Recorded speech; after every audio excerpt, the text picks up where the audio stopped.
സരസിജത്തിനെ വെല്ലും ആനനം കാൺമതും സരസിജത്തിനെ വെല്ലും ആനനം കാൺമതും Sarasa വചനമൃതം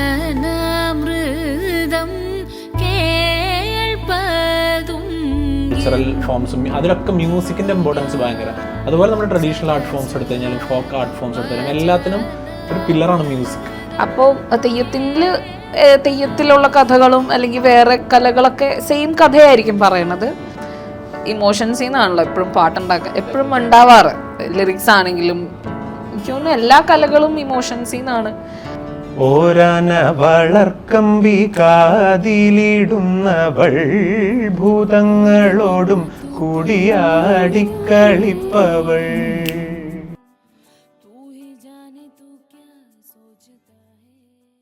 hi hello and welcome to the show. ഞാൻ RJ Vivek. ഒരു band ഒരു ബ്രാൻഡായി മാറുമ്പോൾ അത് ആളുകൾ എത്രമാത്രം നെഞ്ചിലേറ്റി നമുക്ക് മനസ്സിലാവും.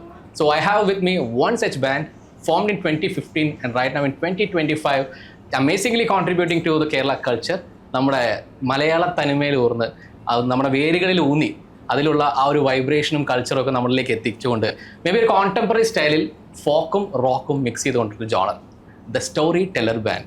അതിൻ്റെ അമരത്തും നമ്മുടെ നെഞ്ചിലുമൊക്കെ നമ്മൾ ഏറ്റിക്കൊണ്ടിരിക്കുന്ന രണ്ട് പേരുണ്ട്, സുദീപ് പൾനാട് ആൻഡ് ഭദ്ര രജിൻ.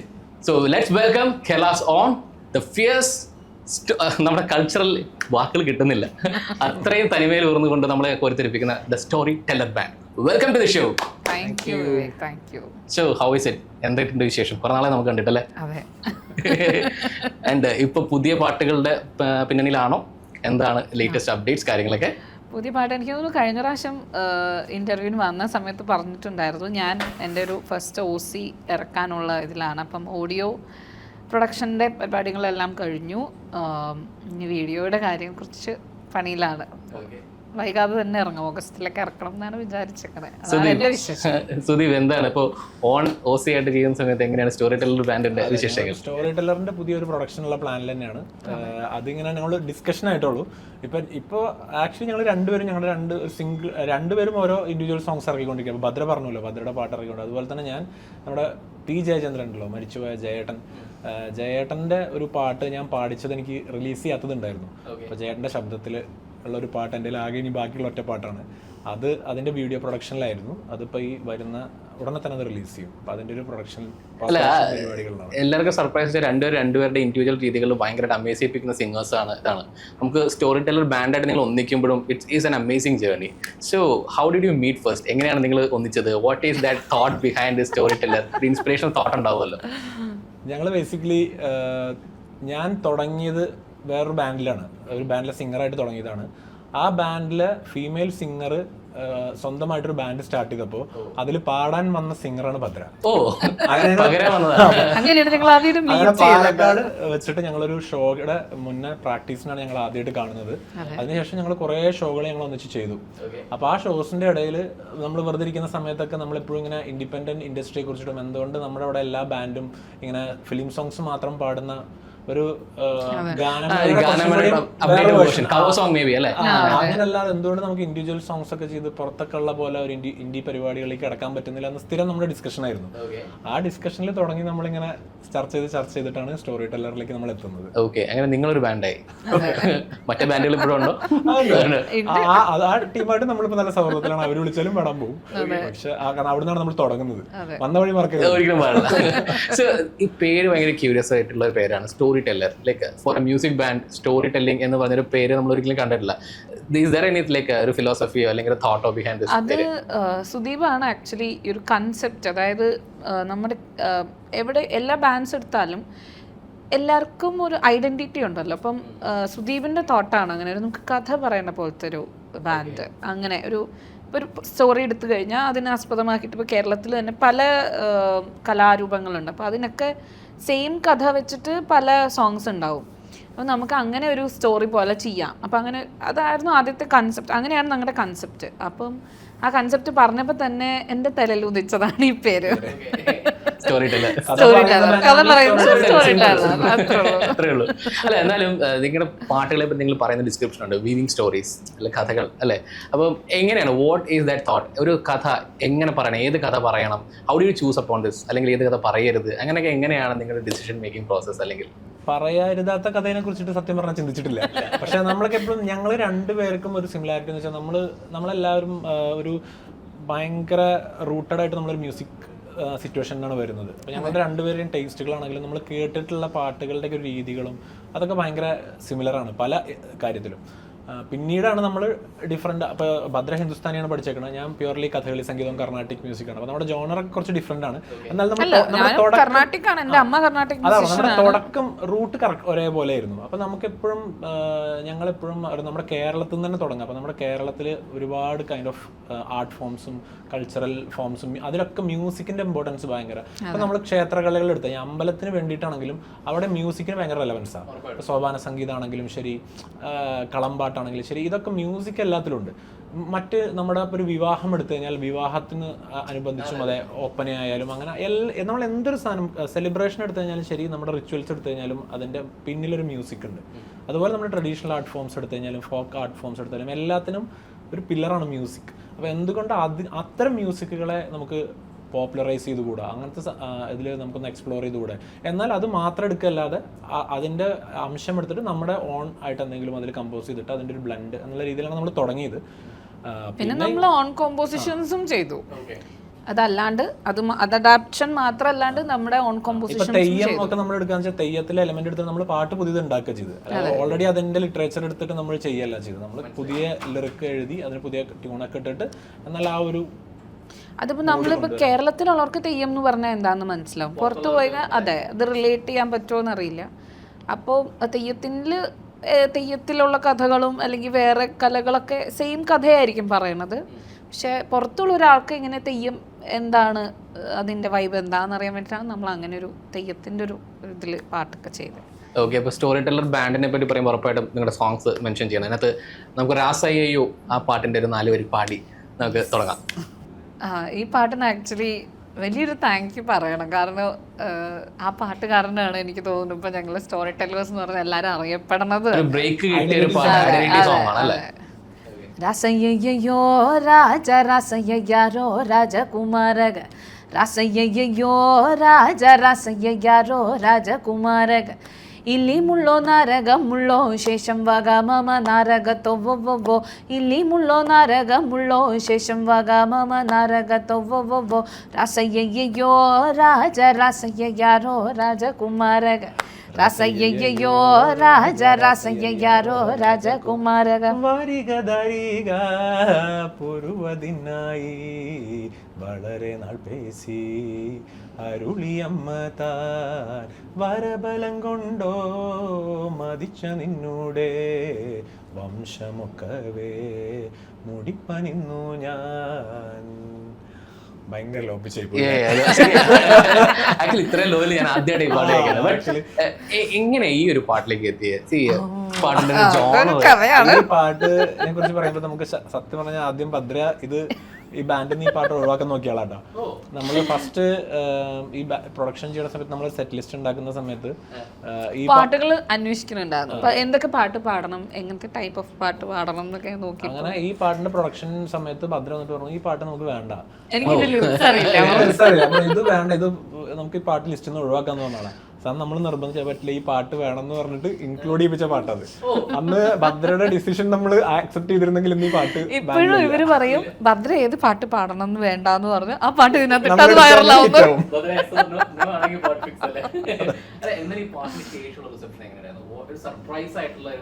ആക്ച്വലി എനിക്ക് സർപ്രൈസ് ആയിരുന്നു. ഇത് പ്രൊഡക്ഷൻ കഴിഞ്ഞ് കഴിഞ്ഞപ്പോൾ ഈ പാട്ടിന് ഇത്രയും വൈബ് ഉണ്ടെന്ന് അപ്പോഴെനിക്ക് മനസ്സിലായി. കാരണം അതുവരെ എനിക്ക് ഒരു കാൽക്കുലേഷൻ ഉണ്ടായിരുന്നില്ല. ഈ പാട്ട് കോളേജിൽ പഠിക്കുന്ന സമയത്ത് ഭയങ്കര ടങ് ട്വിസ്റ്റർ പോലെയാണല്ലോ. കോളേജിൽ പഠിക്കുന്ന സമയത്ത് റാഗിങ്ങിൻ്റെ ഭാഗമായിട്ടോ യൂത്ത് ഫെസ്റ്റിവൽ അങ്ങനെ എന്തിൻ്റെയോ ഭാഗമായിട്ട് എനിക്ക് കൊണ്ടുതന്ന ഒരു പാട്ടത്. അപ്പം അത് പഠിക്കണം എന്ന് സീനിയേഴ്സ് പറഞ്ഞു. അപ്പം അന്ന് കുത്തിയിരുന്ന് പഠിച്ചത് കാരണം ഇപ്പം ഈ പാട്ടിങ്ങനെ പാടാൻ പറ്റണു. Oh my God. അല്ല, ഇതിന് ശേഷം ഒരു ഫാൻ മൊമെന്റ്, സർപ്രൈസിംഗ് ആയിട്ടുള്ള ഫാൻ മൊമെന്റ് ഉണ്ടായിട്ടുണ്ടോ? കാരണം എവിടെയെങ്കിലും ചെല്ലുമ്പോൾ നമ്മളിത് പ്രതീക്ഷിക്കുന്നില്ലല്ലോ. ആക്ച്വലി ഈ പാട്ട് കൊറോണ സമയത്താണ് ഈ പാട്ട് വൈറൽ ആവണേ. എനിക്ക് തോന്നുന്നു 2018 ഈ പാട്ട് ഇറങ്ങിയത്. എനിക്ക് തോന്നുന്നു ഈ പാട്ട് ഒരാള് ആരോ റീമിക്സ് ചെയ്ത സത്യം റീമിക്സ് ചെയ്ത് ഹിറ്റായ ഒരു പാട്ട്. അപ്പോഴാണ് എല്ലാരും ഒറിജിനൽ തപ്പിപ്പോയത്. അപ്പോഴാണ് ഈ പാട്ട് ഹിറ്റ് ആവണത്. ആക്ച്വലി ആ പുള്ളിക്ക് നമ്മൾ നന്ദി പറയണം. അറിയില്ല ഈ മറ്റേ പുള്ളി മറ്റേ കുറച്ച് EDM മൂഡിൽ ഒന്ന് റീമിക്സ് ചെയ്തപ്പോ പിന്നെ കുറെ ആളുകൾ ഇതിന്റെ ഒറിജിനൽ അന്വേഷിച്ചു അങ്ങനെ വന്നിട്ടാണ് വിളിക്കുന്നത്. ഓക്കെ. അല്ല, ഈ പാട്ട് വേണ്ടാന്ന് വെച്ച പാട്ടാണ്, അതാണ് നിങ്ങൾക്ക് ഏറ്റവും ഐഡന്റിറ്റി ഉണ്ടാക്കി തന്നെന്ന് പറഞ്ഞു. ഞങ്ങൾക്ക് അറിഞ്ഞാൽ കൊള്ളാമെന്നുണ്ട് ഇതിന്റെ പ്രോസസ് എങ്ങനെയാണ്, how is the process of story teller band? ഒരാൾ കോമ്പോസിഷനിൽ ഇൻവോൾവ് ചെയ്ത് മറ്റേ ലിറിക്സ് ആയിട്ട് നോക്കുന്നു, അങ്ങനെയാണോ ഓരോ പാട്ട് വരുമ്പോൾ ഫിക്സ് ചെയ്യുന്നത്? How do you do that? പലതും പല മാതിരിയാണ്. ഇപ്പൊ നമ്മൾ ഈ രാസയ്യൊക്കെ ചെയ്തിരുന്ന സമയത്തോടെ നമ്മൾ ടീമായിട്ട് ഒന്നിച്ച് ഇപ്പൊ ഞങ്ങൾ രണ്ടുപേരും തീരുമാനം എടുക്കുന്നു അങ്ങനെയൊന്നുമില്ല. ഇപ്പൊ ഇവിടെ ഇരിക്കുന്നത് നമ്മൾ രണ്ടുപേരാണെങ്കിലും നമ്മുടെ ബാൻഡിൽ എല്ലാവരും കൂടുമ്പോഴാണത് ഒരു ടീമാവുന്നത്. അപ്പൊ അന്ന് നമ്മുടെ ഗിറ്റാർ വായിച്ചിരുന്ന ലിബോയ്, ശങ്കർ ശർമ്മയാണ് നമുക്ക് കീബോർഡ് പ്രൊഡക്ഷൻസ് ഒക്കെ ചെയ്യുന്നത്. അങ്ങനെ നമ്മളെല്ലാവരും കൂടി ശങ്കറിന്റെ വീട്ടിലിരുന്നിട്ടാണ് ഞങ്ങൾ ഇതെല്ലാം ഡിസ്കസ് ചെയ്യുന്നു. അവിടെ വെച്ചാണ് ഭദ്രത വേണ്ടാന്ന് വെക്കുന്നത്. അവിടെ വെച്ച് ഞങ്ങൾ നിർബന്ധിച്ചത് ഇൻക്ലൂഡ് ചെയ്യിപ്പിക്കുന്നു. അങ്ങനെ ഒരു ടീം വർക്കായിട്ട് തന്നെയാണ് പോകുന്നത്. പക്ഷെ പിന്നീട് അങ്ങോട്ട് പോകുമ്പോൾ ഈ പറഞ്ഞ കമ്പോസിങ് എനിക്ക് ഭയങ്കര ഇഷ്ടമാണ്. എനിക്ക് പാട്ട് പാടുന്നതിനേക്കാളും ഒരുപാട് ഞാൻ എൻജോയ് ചെയ്യുന്ന ഒരു ഏരിയ കമ്പോസിങ് ആണ്. ആ പാട്ട് ഉണ്ടാവുന്ന ഒരു ഏരിയ സമയമുണ്ടല്ലോ. അപ്പോൾ കമ്പോസിങ് എനിക്ക് ഞാൻ ഇൻവോൾവ് ആവും. പക്ഷേ ഈ പറഞ്ഞ മാതിരി ഇവര് നന്നായി മോശമായി എന്നുള്ള അഭിപ്രായമൊക്കെ വളരെ മൊത്തത്തിൽ പറയും. അങ്ങനെ ഒരു പ്രോസസ്സാണ്. പിന്നെ ഇപ്പോഴാണ് റീസെന്റ് ഭദ്രയും ഇപ്പോ കാരണം ഇത്ര ഞാൻ അറിയുന്നുണ്ടായിരുന്നില്ല നമുക്ക് ഭദ്രയ്ക്ക് അങ്ങനെ. ഇപ്പൊ ഭദ്ര തന്നെ ഒരു പാട്ട് കമ്പോസ് ചെയ്ത് ഞാൻ കമ്പോസ് ചെയ്ത ഒരു പാട്ടാണെന്ന് പറഞ്ഞ് കേൾപ്പിച്ചപ്പോഴാണ് ആ പാട്ട് ശരിക്കും ഒരു ഗംഭീര സോങ് ആണ്. ഔട്ടിലേക്ക് നമുക്ക് എത്തിക്കാൻ പറ്റുമോ?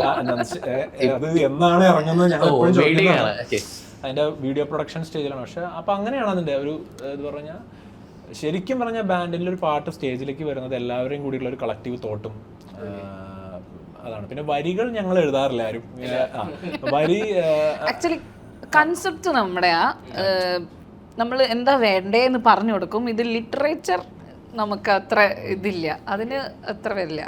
ഞങ്ങൾ എല്ലാവർക്കും പാട്ട് നന്നാവണം എന്ന് ആത്മാർത്ഥമായി ആഗ്രഹിക്കുന്നവരാണ്. വരി കുറച്ച് നല്ല രീതിയിൽ ആണെങ്കിലും ശരി, കോമരാണെങ്കിലും ശരി, ഇതൊക്കെ നമുക്ക് എഴുതുന്നത് ശ്രുതി ശരണ്യം, ശ്രുതി ചേച്ചിയാണ് എഴുതുന്നത്. പിന്നെ കളമ്പാട്ടും രാസയ്യൊക്കെ ഓൾറെഡി എക്സിസ്റ്റിംഗ് ആയിട്ടുള്ള ഫോക്ക് ലിറിക്കുകളാണ്. അപ്പൊ നമ്മൾ അങ്ങനെ രണ്ടും ചെയ്യാറുണ്ട്. ഓക്കെ, എന്നാൽ നമുക്ക് തെയ്യത്തിന്റെ രണ്ടുപേര് കേൾക്കാം. അത് നിങ്ങളുടെ ഞങ്ങള് ഈ പറഞ്ഞ മാതിരി സൗത്ത് സൈഡ് സ്റ്റോറിയിലേക്ക് ഞങ്ങൾ വളരെയധികം ഞങ്ങൾ അതിനെ ഫുൾ പൊളിച്ച് അതിന്റെ പുതിയൊരു വേർഷനാണ് നമ്മൾ സൗത്ത് സൈഡ് സ്റ്റോറിയിൽ ഫസ്റ്റ് ആയിട്ട് ചെയ്യാൻ പോവാണ്. കാരണം നമ്മൾ എപ്പോഴും തെയ്യം പറയും, നമ്മൾ അത് കുറച്ചൊരു സൈക്കഡലിക് സ്ലോ സാധനമായിട്ടാണ് ഇപ്പൊ കിടക്കുന്നത്. കുറച്ചും കൂടി ഇലക്ട്രിഫൈ ചെയ്ത് വേറൊരു സാധനം നമ്മൾ പ്രിപ്പയർ ചെയ്തിരിക്കുന്നത്. ആ മൂഡ് ഭയങ്കരമാണ്. അത് കേട്ട് കഴിഞ്ഞാൽ ഓരോ പ്രാവശ്യം കേൾക്കുമ്പോഴും എനിക്ക് ഗൂസ് ബംസ് വരും. ഓരോ ഒരു മൂഡ് ഭയങ്കര ഇഷ്ടമാണ്. അത് കുറച്ച് ഭയങ്കര സ്ലോ ആയിട്ടൊരു ജാസ് ബ്ലൂസ് മിക്സ് സാധനമാണ്. പക്ഷെ എനിക്ക് തോന്നുന്നു ലൈവിൽ അതൊന്നും കൂടി ആളുകളെ ഒന്ന് തുള്ളിക്കാൻ കുറച്ചും കൂടി വേറൊരു മാറ്റാനുള്ള പരിപാടിയിലാണ് ഞങ്ങൾ ഇപ്പൊ നിൽക്കുന്നത്. എക്സ്ക്ലൂസീവ് ആയിട്ട് തെയ്യത്തിന്റെ പുതിയ വേർഷൻ നമുക്ക് പ്രതീക്ഷിക്കാം.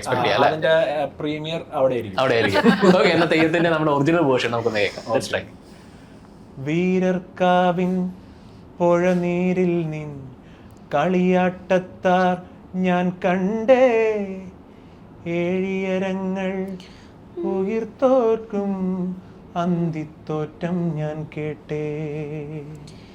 മേഴുതും ചാന്ത് ചായില്ലും കുമിഴോലയും കണ്ടേൻ, വെൺചെന്നി മലർത്തോങ്ങൽ കണ്ടേൻ, പൊന്നിൻ വൈരിതളച്ചാർത്താലേ ഓ അത്തിത്തൂകിലാട കണ്ടേ, തായിപ്പരത്തേവിയെ കണ്ടേ, ശക്തിയമ്മ കഴകിയെ കണ്ടേ, വരവിളി കേട്ടേ. നാലു പൊന്നിൻ നന്ദാർ വിളക്കു വച്ച് ആദിമൂലമായിരിപ്പോരു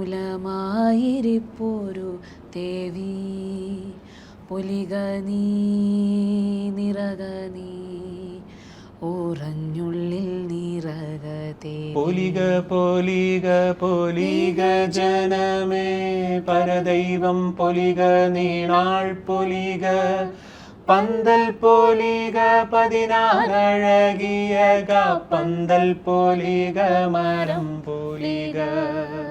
വാവ്, ഇതിൻ്റെ ഒരു ഇലക്ട്രിഫൈങ് പോർഷൻ ആയിരിക്കും നമ്മൾ എക്സ്പെക്ട് ചെയ്യണത് അല്ലേ?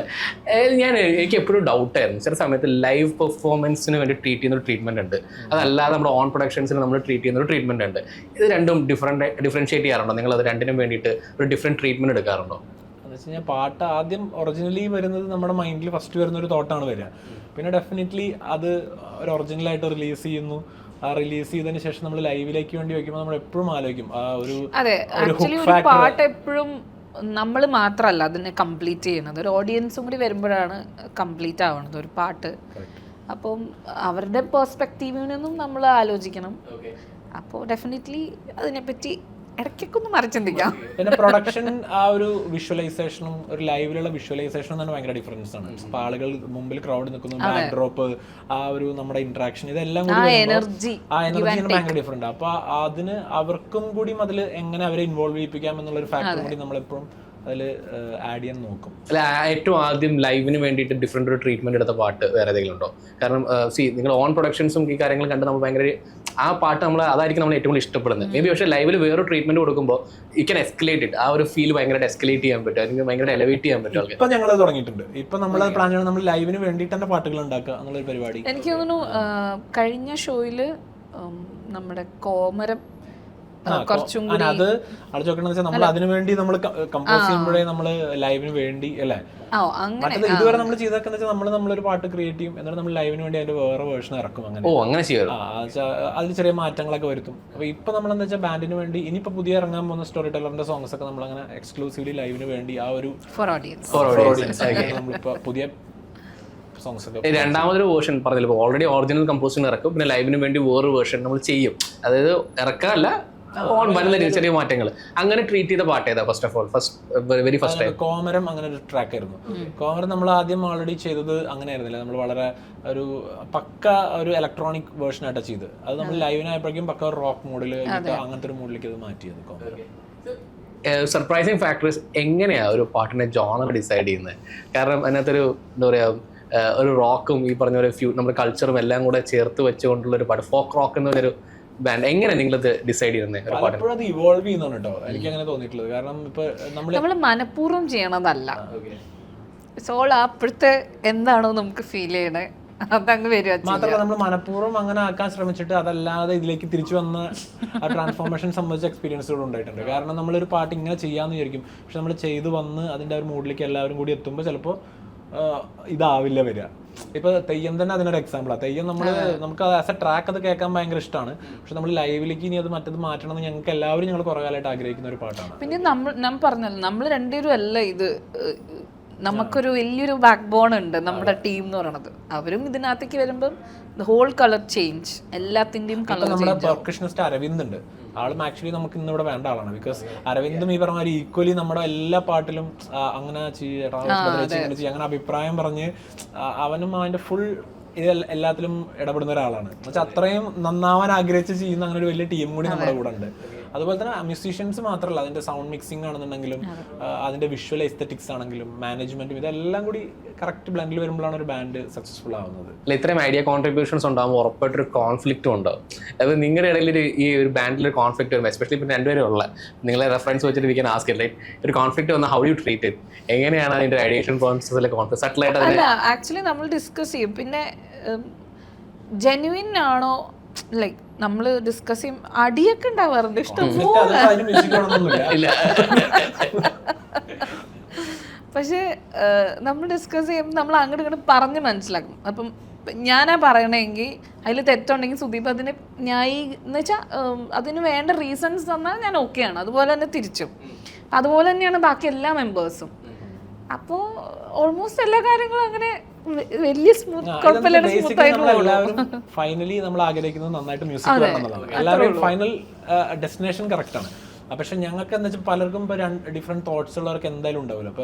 ഇപ്പോൾ എന്നെ സംബന്ധിച്ചിടത്തോളം ഞാൻ ഈ മ്യൂസിക് സ്വയം എൻജോയ് ചെയ്യാനും അതുപോലെ അതിൽ നമ്മളൊരു സുഖം കണ്ടെത്താനും സമാധാനം കണ്ടെത്താനൊക്കെ ആഗ്രഹിക്കുന്ന ആളാണ്. അപ്പോൾ ചില പാട്ടുകൾ ഇപ്പോൾ ഒരു സ്റ്റേറ്റിൽ അത് എത്തിക്കഴിഞ്ഞാൽ അവിടെ ഞാൻ നിർത്തും, ഇത് ഓക്കെ ആണല്ലോ അതിലെത്തും. പക്ഷെ അപ്പോൾ ചിലപ്പോൾ ബാൻഡിൽ വേറൊരു മെമ്പർക്ക് ചിലപ്പോൾ ഇത് ഇങ്ങനെയല്ല, അത് കുറച്ചും കൂടിയും ഹെവി ആളുകളെ ചാടിക്കണം അങ്ങനെ ഒരു ആഗ്രഹമുള്ള ഒരാളുണ്ടെന്ന് ആയിരിക്കും നമ്മുടെ ബാൻഡിൽ.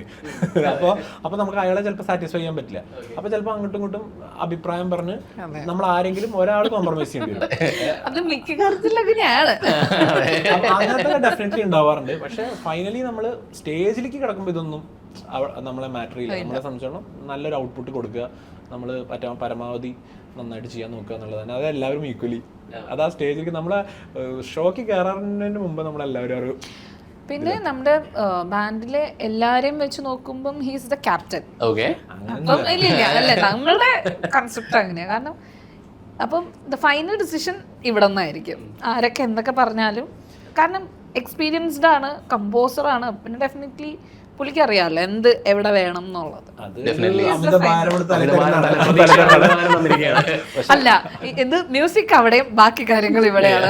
പിന്നെ അത് ഞാൻ ഏറ്റെടുക്കണം. ഞങ്ങളൊന്നും അങ്ങനെ തീരുമാനിച്ചു. മ്യൂസിക് കാര്യം മൊത്തം ഞാൻ ഹാൻഡിൽ ചെയ്യാം, ബാക്കി അതിന്റെ ടീം കോർഡിനേഷൻ മാനേജ്മെന്റ് പരിപാടി എനിക്ക് അങ്ങനെ നമ്മളൊന്ന് ജോബൊന്നും നമ്മൾ ജോബ് ഡിസ്ക്രിപ്ഷൻ ഒക്കെ ഒന്ന് ഫിക്സ് ചെയ്ത് അതൊക്കെ വീണ്ടും പഴയ പോലെ കെയർ ചെയ്തിട്ട് കാര്യമില്ല. അല്ല എന്തായാലും ഇപ്പൊ ഐഡിയ ബ്ലോഗ് സംഭവിക്കാറുണ്ട് ഒബ്വിയസ്ലി. അത് എന്തായാലും ചില സമയത്ത്. പക്ഷെ അതിനെ എങ്ങനെ നമ്മൾ ടാക്കിൾ ചെയ്യാന്ന് വെച്ച് കഴിഞ്ഞാൽ ഇപ്പൊ ഇന്ന് വർക്ക് ചെയ്യാൻ മൂഡില്ലെന്നിരിക്കുക, കടന്നങ്ങ് ഉറങ്ങും. അപ്പൊ ആ സമയത്ത് നമ്മളെല്ലാം അങ്ങ് കട്ട് ചെയ്യും. അപ്പൊ ചിലപ്പോൾ വർക്ക് ഇന്ന് ഔട്ട് കൊടുക്കേണ്ട ദിവസം അല്ലെങ്കിൽ നമ്മളിന്ന് വർക്ക് ഡെലിവറി ചെയ്യേണ്ട ദിവസമൊക്കെ ആയിരിക്കും. പക്ഷെ ഇന്ന് മൂഡില്ല, അത് അവിടെ പിന്നാലെ വേറെ വർത്താനമില്ല. നമ്മള് രണ്ടുപേരും മൂഡ്സിനനുസരിച്ച് ജീവിക്കുന്ന ആൾക്കാരാ. നമ്മള് പ്രഷർ ചെയ്ത് കഴിഞ്ഞാൽ പറ്റില്ല. ഞാനത് ആ സമയത്ത് സ്റ്റോപ്പാണ്. പിന്നെ മൂഡ് ബ്ലോക്ക് ഉണ്ടെങ്കിൽ പിന്നെ പണിയെടുക്കാൻ അതിന് വേണ്ടി ആരും മെനക്കെടില്ല. ഏതെങ്കിലും ഒരു സോങ് ഉണ്ട് അങ്ങനെ ഐഡിയ ബ്ലോക്ക് വന്നിട്ട് കുറെ ടൈം എടുത്ത് ഔട്ടിലേക്ക് എത്തിയ മ്യൂസിക്? എനിക്ക് എന്താ വെച്ചാലേ എൻ്റെ ഒരു പൊതുവെ സ്വഭാവം എന്ന് വെച്ചാൽ ഞാൻ പാട്ടുകളൊക്കെ എൻ്റെ ഞാൻ കുറച്ച് മുന്നേ മുതലേ അറൗണ്ട് ഞാനൊരു ഹൈസ്കൂൾ ഹയർ സെക്കൻഡറി സ്കൂളൊക്കെ പഠിക്കുന്ന കാലം മുതൽ കമ്പോസ് ചെയ്ത പാട്ടുകൾ സ്റ്റോക്ക് ഉണ്ട് എൻ്റെ പോലെ. ആ സ്റ്റോക്കാണ് ഇപ്പൊ അടിച്ചോണ്ടിരിക്കുന്നത്. ഇപ്പൊ തെയ്യാണെങ്കിലും ശരി, ഏതാണെങ്കിലും ശരി, ഇപ്പൊ എൻ്റെ ബാലയാണെങ്കിലും ശരി, അങ്ങനെ ഏത് സോങ് എടുത്തു കഴിഞ്ഞാലും ശരി, മുന്നേ ചെയ്തു വെച്ച പല പാട്ടുകളാണ് ഞാൻ പിന്നീട് അതിനെ അപ്പൊ എന്താ വെച്ചാൽ എനിക്ക് ബ്ലോക്ക് എന്റെ വർക്കിന്റെ ഔട്ട്പുട്ടിനെ ബാധിക്കാറില്ല. കാരണം ഇപ്പൊ ബ്രോ എന്നോട് വന്നിട്ട് ചോദിക്കണം എനിക്ക് ഇന്നൊരു സിറ്റുവേഷനിൽ ഒരു പാട്ട് വേണമെന്ന് വെച്ചാൽ ഞാൻ ഒരു 10 പാട്ടും തരും, സ്റ്റോക്ക് ഉണ്ട്. അപ്പൊ അതുകൊണ്ട് വർക്കിനെ അത് ബാധിക്കില്ല. പക്ഷെ പേഴ്സണലി എനിക്ക് ഇപ്പൊ ചെയ്യാതിരിക്കുന്ന സമയത്ത് ഒന്നൊന്നും സാധനം കിട്ടുന്നില്ല, ഒരു സാധനം വരും. പക്ഷെ എല്ലാ ദിവസവും ഞാൻ ഓരോ പാട്ട് കമ്പോസ് ചെയ്യും. അതൊരു എക്സസൈസ് പോലെ. ഇന്ന് വർക്ക് ഇല്ലെങ്കിൽ ഒരു പാട്ട് കമ്പോസ് ചെയ്യും ചുമ്മാ. അത് നല്ലതോ മോശം എന്തോട്ടെ, എക്സസൈസ് പോലെ, അല്ലെങ്കിൽ ബ്രെയിൻ വർക്ക് ചെയ്യില്ല. അപ്പൊ അതുകൊണ്ട് ചില ദിവസം ഒന്നും നടക്കില്ല, എന്തെങ്കിലും ചിലപ്പോൾ ഒരു വരിയൊക്കെ ചെയ്ത് അങ്ങ് നിർത്തും. എന്തായാലും അത് ഭയങ്കര സർപ്രൈസിങ് ആയിട്ടുള്ള ഫാക്ട് ആയിട്ട് സ്കൂൾ ടൈമിൽ കമ്പോസ് ചെയ്ത പാട്ടുകളാണ് അധികം ഇപ്പോഴും. ബട്ട് സ്റ്റിൽ അങ്ങനെയുള്ള സമയത്ത് ശരിക്കും നമ്മുടെ ഏറ്റവും പേഴ്സണൽ ആയിട്ട് അല്ലെങ്കിൽ ഏറ്റവും വൾണറബിൾ ആയിട്ടുള്ള ഒരു സ്പേസിൽ കമ്പോസ് ചെയ്ത സോങ് വല്ലതും ഉണ്ടോ? മോസ്റ്റ്ലി അങ്ങനെ ആയിരിക്കും. ഇപ്പൊ എനിക്ക് ചാരുലതയൊക്കെ നോക്കിക്കഴിഞ്ഞാൽ അങ്ങനെയാണ്. അതെല്ലാം നമ്മൾ അങ്ങനെ നമ്മുടെ ഒരു അങ്ങനെ ആയിരിക്കുമല്ലോ എല്ലാം സോങ്. ഞാനങ്ങനെ പേഴ്സണൽ ആയിട്ടുള്ള എനിക്ക് അങ്ങനെ ചെയ്യാൻ പറ്റുള്ളൂ. അല്ലാണ്ട് ഇപ്പൊ എനിക്ക് തോന്നുന്നു ഭദ്രയുടെ സോങ് എനിക്ക് അങ്ങനെ ഭയങ്കരമായിട്ട് തോന്നിയിട്ടുണ്ട്. ഭദ്ര എനിക്ക് കുറെ വർഷങ്ങളായിട്ട് അറിയുന്നതാണ്. ഭദ്ര എന്താണോ ഭദ്രയുടെ ക്യാരക്ടർ എന്താണ്, അവളുടെ തോട്ടം എന്താണ്, അവളുടെ സോങ് അത് കേട്ടേ ഞാൻ മനസ്സിലായി. ഞാനത് നമ്മൾക്ക് കാത്തിരിക്കണം, കാരണം അവളുടെ പാട്ട് സ്റ്റാർട്ട് ചെയ്യുന്നത് കാത്തിരുന്നു എന്നുള്ള വരില്ല. ഭയങ്കര ബ്യൂട്ടിഫുൾ സോങ്. ഞാനത് എപ്പോഴും പറയും. എനിക്കൊരു കുഞ്ഞു മോളുണ്ട്. അപ്പൊ ഞാൻ ഇവളോട് എപ്പോഴും പറയും നിന്റെ പാട്ടൊന്ന് റിലീസ് ചെയ്തിട്ട് വേണം എനിക്ക് എന്റെ മോളെ അതൊന്ന് കേൾപ്പിച്ചുറക്കാൻ. അവള് വലുതാവിനിപ്പോ അത്ര ബ്യൂട്ടിഫുൾ സോങ്. അപ്പൊ അത് എല്ലാവരും അങ്ങനെ ആയിരിക്കും എനിക്ക് തോന്നുന്നു. ഞങ്ങൾ ഇമോഷൻസിന്റെയും എന്താ പറയാ മൂഡ് സ്വിങ്സിന്റെ കൊടിമരങ്ങളാണ് ഇരിക്കുന്നത്. അത് തന്നെയാണ് മ്യൂസിക്കിലേക്കും വരുന്നതെന്ന് എനിക്ക് എപ്പോഴും തോന്നാറുണ്ട്. എൻ്റെ പാട്ട് അങ്ങനെ ഒരു സാഹചര്യത്തിൽ ഉണ്ടായ ഒരു പാട്ടാണ്. എൻ്റെ ചേച്ചി തന്നെയാണ് എഴുതിയത്. അപ്പം ചേച്ചിയുടെ അടുത്ത് എസ്പെഷ്യലി എൻ്റെ സാർ എന്നെ ഒരു രാഗം പഠിപ്പിച്ചു, ഹിന്ദുസ്ഥാനി. അപ്പം തിലക്കാമോദ് എന്ന് പറഞ്ഞ രാഗം, അതിൻ്റെ ആ ഒരു എസൻസ് സാറ് കുറേ കഥകളൊക്കെ പറഞ്ഞു. അപ്പം ഇതൊക്കെ കണ്ട് ഞാൻ രാത്രി സ്വപ്നം കാണുകയാണ്. ബാൽക്കണിയിലിരുന്ന് ഞാനിങ്ങനെ ലോകം വീക്ഷിക്കുമ്പോൾ ഉണ്ടായ ഒരു പാട്ടാണത്. അതിനകത്തുനിന്ന് ആ ഒരു ഇമോഷൻ എനിക്ക് അപ്പം തോന്നിയതാണ് ഭൂമിയും ചന്ദ്രനും തമ്മിൽ എന്തായിരിക്കാം സംസാരിച്ചത്. അങ്ങനത്തെ ഭയങ്കര ഭയങ്കര വിയേർഡ് സ്വപ്നങ്ങളിൽ നിന്നൊക്കെ ഉണ്ടാവുന്നതാണ്. അപ്പൊ അങ്ങനെ അതിനകത്തുനിന്നുണ്ടായ ഒരു പാട്ടാണത്. അപ്പം അത് ആ ഒരു ഇമോഷൻ അപ്പോൾ ഉണ്ടായത് അങ്ങനെ വന്നൊരു പാട്ട്. അപ്പോൾ ഡെഫിനറ്റ്ലി എല്ലാവർക്കും അങ്ങനെ തന്നെ ആയിരിക്കും. നമ്മൾ ഇമോഷൻസിൽ നിന്നാണല്ലോ എപ്പോഴും പാട്ടുണ്ടാക്കുക, എപ്പോഴും ഉണ്ടാവാറ്. ലിറിക്സ് ആണെങ്കിലും എനിക്ക് തോന്നുന്നു എല്ലാ കലകളും ഇമോഷൻസിൽ നിന്നാണ്. അതിനെ നമ്മുടെ മനോധർമ്മം എന്ന് പറയില്ല, അതെന്താണ്, മനഃപൂർവ്വം ഉണ്ടാക്കണതല്ല. മനഃപൂർവ്വം ഉണ്ടാക്കിയതിന് അത്ര ബ്യൂട്ടി ഉണ്ടാവുമെന്ന് എനിക്കറിയില്ല. എപ്പോഴും നമ്മളുടെ ഇമോഷൻസുമായിട്ട് കണക്റ്റഡ് ആണ്. സ്റ്റോറി എന്ന് പറയുമ്പോൾ ഒരു കൾച്ചറൽ ഡൈവേഴ്സിറ്റി സെലിബ്രേറ്റ് ചെയ്യുന്ന ഒരു വെന്യൂവും കൂടിയാണ്. നമ്മൾ കൾച്ചറൽ വേരിയേഷൻസും കാര്യങ്ങളൊക്കെ അവർക്ക് മ്യൂസിക്കിലൂടെ സെലിബ്രേറ്റ് ചെയ്യുന്ന ഒരു വെന്യൂ ആണ്. അവിടെ നമ്മുടെ കേരള കൾച്ചർ, ഈ ഒരു വൈബ്രൻ്റ് ആയിട്ടുള്ള സംഗതി മറ്റുള്ള ഓഡിയൻസിലേക്ക് എങ്ങനെയായിരിക്കും എത്തിക്കാൻ ഉദ്ദേശിക്കുക? Maybe other side state audience system പോലെ ഉണ്ടാവുമല്ലോ. എനിക്ക് തോന്നുന്നു നമ്മളെന്താണോ എന്ന് കാണിച്ചാൽ I think they will get attracted. നമ്മളുടെ ഇതുവരെ നമ്മുടെ ഇപ്പോൾ തെയ്യം അല്ലെങ്കിൽ കളംപാട്ട് ഇതൊന്നും പുറത്ത് ഓഡിയൻസ് ആരും കേട്ടിട്ടുണ്ടാവില്ല. പിന്നെ അതിൻ്റെ ഒരു ഭംഗി എനിക്ക് തോന്നുന്നു they will get attracted. Definitely അവർ അട്രാക്റ്റ് ചെയ്യപ്പെടും. യൂട്യൂബിൽ വരുന്ന കമന്റുകളൊക്കെ പലപ്പോഴും അങ്ങനെയാണ്. അവര് പലപ്പോഴും നിങ്ങൾ ചെയ്തേക്കുന്ന സാധനത്തിന്റെ മ്യൂസിക് ഞങ്ങൾക്ക് ഭയങ്കരമായിട്ട് എൻജോയ് ചെയ്യാൻ പറ്റുന്നുണ്ട്. പക്ഷെ അറ്റ് ദ സെയിം ടൈം അതിന്റെ ട്രഡീഷൻ എന്താണ്, ഇതിന്റെ ഹിസ്റ്ററി എന്താണെന്ന് നമുക്ക് അറിയാൻ താല്പര്യമുണ്ട് എന്നൊക്കെ പറഞ്ഞ് പലരും മെസ്സേജ് DM അയക്കാറുണ്ട്, അതേപോലെ കമന്റ്സും വരാറുണ്ട്. അത്തരം ആളുകൾക്ക് ഇത് കുറച്ചുകൂടി മനസ്സിലാക്കാൻ പറ്റുന്ന രീതിയിലാണ് നമ്മുടെ തവണത്തെ പ്രസന്റേഷൻ. ബിക്കോസ് നമുക്ക് വിഷ്വലി നമ്മൾ അതിനെ സപ്പോർട്ട് ചെയ്യുന്ന രീതിയിലുള്ള ഒരു സപ്പോർട്ട് സിസ്റ്റം ഇത്തവണ മ്യൂസിക്കിൽ ഉണ്ടായിരിക്കും. കാരണം ആളുകൾ പാട്ട് കേൾക്കുന്നതിനൊപ്പം തന്നെ ബാക്ക് ഡ്രോപ്പിൽ അവർക്ക് എന്താണ് മനസ്സിലാവാനുള്ള കണ്ടന്റ് നമ്മൾ ഒപ്പം കൊണ്ടുപോകുന്നതായിരിക്കും. എപ്പോഴും സാറ്റിസ്ഫാക്ഷൻ കിട്ടുന്നത് when you reach the satisfaction point ഒരു മ്യൂസിക്കിൻ്റെ കാര്യത്തിൽ? When you start with a product and end okay this is ready to release എന്നുള്ളൊരു പോയിന്റ് കോൾ എപ്പോഴും എത്തുന്നത്? അത് ബുദ്ധിമുട്ടാണ് പറയാൻ. എനിക്ക് എന്നെ സംബന്ധിച്ചിടത്തോളം എനിക്ക് ആ പ്രോസസ്സാണ് ഇപ്പോൾ സന്തോഷം തരുന്നത്. അതിലേക്ക് എങ്ങനെ എനിക്കറിയില്ല. എനിക്ക് ആക്ച്വലി പ്രൊഡക്ഷൻ ഐ മീൻ ഇതിൻ്റെ കമ്പോസിങ് മാത്രമാണ് ഞാൻ ചെയ്തത്. ഇപ്പം എൻ്റെ പാട്ടെടുത്ത് നോക്കാൻ എൻ്റെ ഫസ്റ്റ് സോങ് ആണ്. എൻ്റെ പ്രൊഡക്ഷൻ മുഴുവനും അനുരാഗ് എന്ന് പറഞ്ഞ ഗിറ്റാറിസ്റ്റാണ് ചെയ്തത്. ആക്ച്വലി കമ്പോസിങ്ങിൻ്റെ കിക്ക് കിട്ടിയത് എനിക്ക് കമ്പോസ് ചെയ്തപ്പോൾ തന്നെ ഓക്കെ ഇത് ഫൈനൽ അങ്ങനെ തീരുമാനിച്ചു. ഇനിയിപ്പോൾ പാട്ട് ഇറങ്ങിയില്ലെങ്കിലും ഐ എം വെരി ഹാപ്പി. പാട്ട് ഇറങ്ങിക്കഴിഞ്ഞാൽ അപ്പൊ എനിക്ക് അതിന്റെ എക്സൈറ്റ്മെന്റ് പോകും. ഇപ്പൊ ഞാൻ കഴിഞ്ഞ പാട്ട് ഇപ്പൊ എന്നോട് പലരും പറയും, ഞാൻ ട്രാവൽ ചെയ്യുന്ന സമയത്തൊക്കെ ഞാനിപ്പോ ഇങ്ങനെ പകുതി പണി കഴിഞ്ഞ പാട്ടുകളാണ് ഞാൻ കേട്ടോണ്ടിരിക്കുക. അപ്പൊ എല്ലാരും പറയും ഇത് നീ കഴിഞ്ഞ പാട്ട് ഞാൻ കേൾക്കില്ല. ഇപ്പൊ ഇന്നൊരു പാട്ട് റിലീസ് ചെയ്തു, നാളെ മുതൽ ഞാൻ ആ പാട്ട് കേൾക്കില്ല, അതെനിക്ക് കഴിഞ്ഞു. പിന്നെ അടുത്ത പുതിയത് എന്തെന്നുള്ള പ്രശ്നമുള്ളൂ.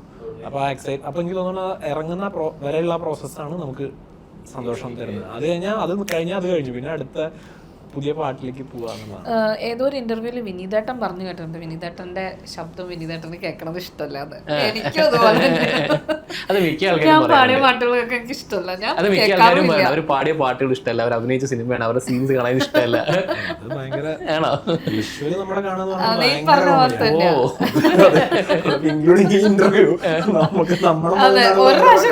പിന്നെ പറ്റൂല.